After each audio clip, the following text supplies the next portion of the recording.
É uma situação esdrúxula, para não dizer um palavrão que eu tinha vontade de falar.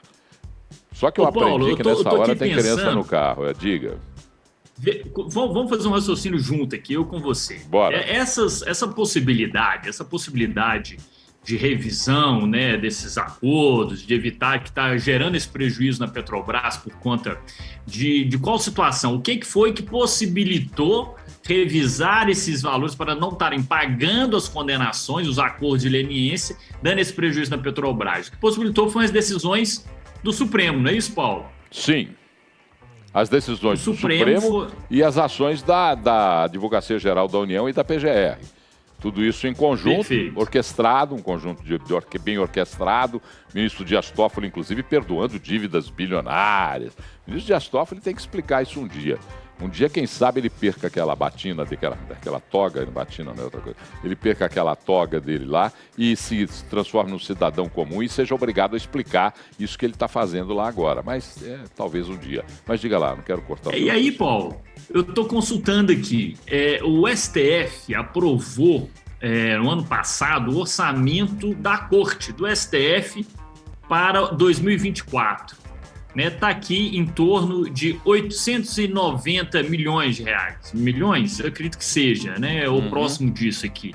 Eu acho que se economizar lá as situações do STF, eles podem pagar esse rombo lá na Petrobras também. Não, Paulo, ajudar lá, né? Já que houve a decisão. Óbvio que não, né? Mas é só uma paródia aqui, um comparativo, para mostrar, né, como que um poder, né, que por conta de uma situação que, obviamente, o que foi decidido sobre o processo do presidente Lula não poderia ter essas repercussões financeiras, como você muito bem disse, são acordos onde eles assumiram a criminalidade do ato e pagaram por aquilo que eles roubaram da Petrobras. E a partir disso, vem usando a justificativa da decisão do Supremo para ir lá e não pagar e dar esse rombo, né, lá nas contas da Petrobras. É só uma analogia para a gente ver o tanto que a nossa Corte do Supremo Tribunal Federal ela é cara e acaba causando, por decisões irresponsáveis, prejuízos, inclusive, para as estatais importantes, como o caso da Petrobras, né, Paulo? Decisões irresponsáveis. Você tocou no assunto. Até o nosso colega Gilvan Gandara, que a hora que você falou aí nesse perdão,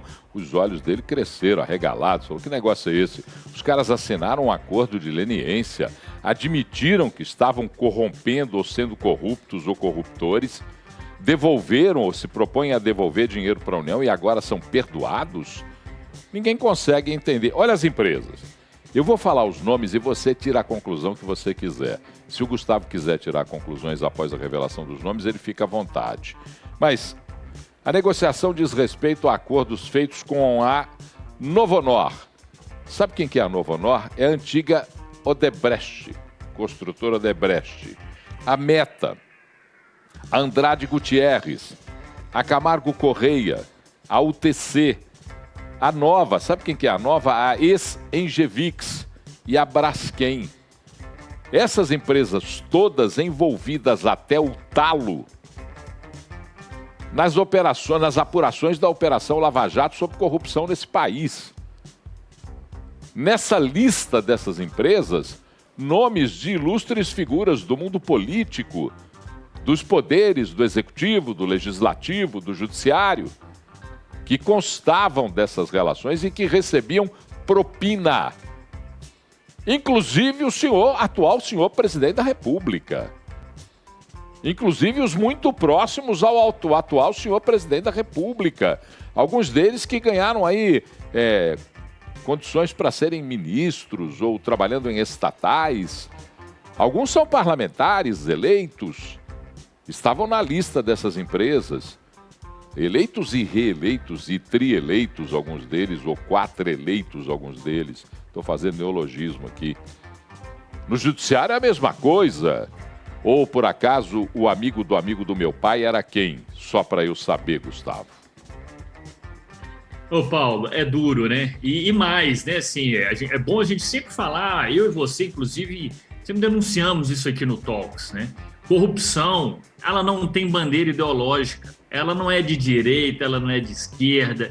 a corrupção, ela está dentro dos interesses particulares, privados das pessoas que fazem e que cometem um ato criminoso.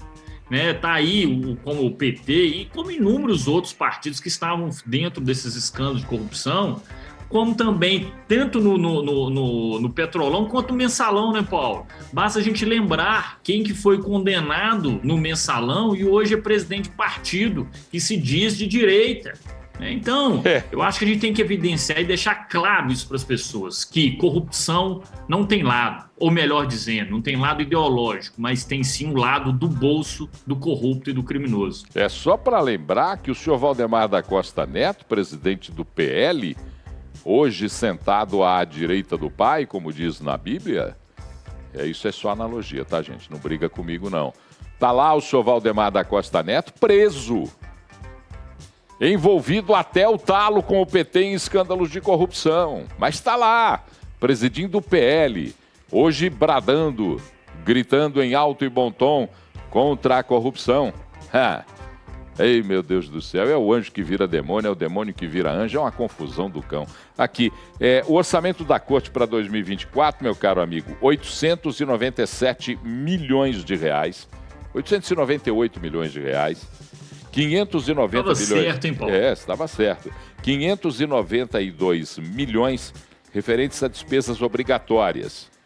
532 milhões de benefícios. Agora, 247 milhões, 247 milhões, as despesas discricionárias. E mais 60 milhões para despesas financeiras, encargos sociais. Eles preveem no orçamento da Suprema Corte despesa com encargo social? Eles podem ser processados, terem que pagar alguma coisa, estão deixando de pagar alguma conta e depois tem que pagar alguma coisa depois. Como é que é isso? Ou é dívida trabalhista? Os ministros da Suprema Corte, o Supremo tem dívida trabalhista, Ricardo? Ou Gustavo? Eu tô meio... Paulo, eu acredito que são os benefícios, né, previdenciários ali, inclusive de servidores da casa sem seus ministros.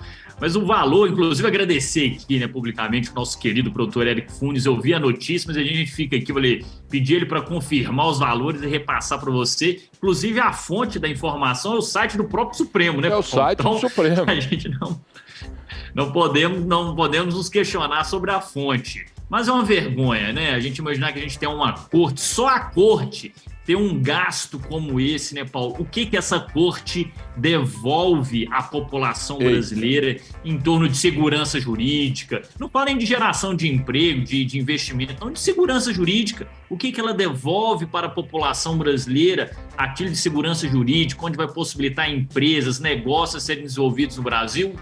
Eu acho que é uma reflexão que os ministros poderiam ter sobre o tamanho do gasto que eles têm e o que eles dão de retorno para a sociedade brasileira.